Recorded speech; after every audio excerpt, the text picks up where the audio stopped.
అందరూ ఎలాంటి వారి ఆరాధించుకోండి.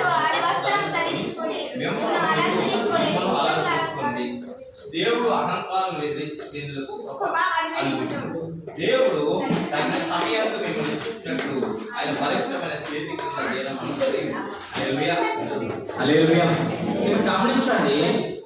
మనము ఏ వస్త్రం ధరించుకోవాలంటే మాట్లాడలేదు. ఏ వస్త్రం ధరించుకోవాలి? దీన మనసును వస్త్రం ధరించుకోవాలి. ఆ దీన మనసు ఎవరు కలిసేదంటే అందరికీ దీన మనసు వస్త్రం ఉండదు. మనం ఎక్కడికైనా వెళ్ళాలనుకోండి, ఈ సత్య వెళ్ళాలనుకోండి, చాలా వస్త్రాలు చేస్తాం. ఎందుకంటే ఆ ఊరికి వెళ్ళినప్పుడు కొంచెం ఉందాగా అందంగా కనపడాలనే ఉద్దేశంతో పెళ్లికి కానీ ఆ రకరకాల ఫంక్షన్లు కానీ మనం వెళ్ళినప్పుడు మనం ఏం చేస్తామంటే వస్త్రాలు మనం ధరించి చేసుకోవడానికి ఇష్టపడతాం. కానీ ఎవరైనా సరే తగ్గించుకునే మనస్తత్వం కలిగి వెళ్ళిన వారు చాలా అరుదుగా ఉంటారు. దీన మనసు అంటే తగ్గించుకునే మనసు, తాను దేవుడి కొరకు తగ్గించుకునే మనసు, దేవుడి పని చేయడానికి తగ్గించుకుని ఒక మనసు.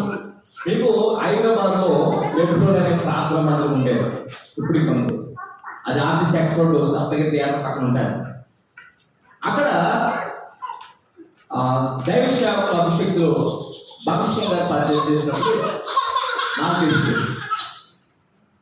అది ఏం జరిగిందంటే అక్కడ పరిచయం చేయడానికి వచ్చేవారు ఎవరు కన్నా పరిచయం చేయడానికి వచ్చేవారు ఎవరంటే కలెక్టర్లు, ఎంఆర్ఓలు, పెద్ద వృత్తిలో కలిగిన వారు. ఎందుకు వచ్చేవారు అంటే కనుక వారి యొక్క ఉన్నతనాన్ని, వాళ్ళ స్టేటస్ ని, ఆ చదువును, వాళ్ళ అధికారాన్ని పక్కన పెట్టి ఏం చేస్తారు చెప్పిన చెప్పులు తీసి పక్కన స్టాండ్ లో పెట్టేవారు. ఇక్కడ ఉన్న మనలో ఎవరైనా సరే మీరు ఆ ప్రమాదం కదా కలుసుకునేవారు. చెప్పులు తీసి ఎవరైనా మీరు పక్కన పెట్టారా? అందుకే వాళ్ళు ఇచ్చింది పట్టారు. ఇంకోటి చెప్పిన అందరి దగ్గర చెప్పులు తీసి పని చేస్తారు, ఉడతారు. కానీ దేవుడి మందిరం దగ్గర ఉంచేవాడు ఇచ్చి పడతాడు. అక్కడ ఉంచేవాడు ఎప్పుడు పోతే కూడా ఉంచేదే కదా. ఇది గమనించాలి. అందుకే కళాకారులు, ఎంఆర్ఓలు వాళ్ళంటే ఒలిగిపోతారు కదా.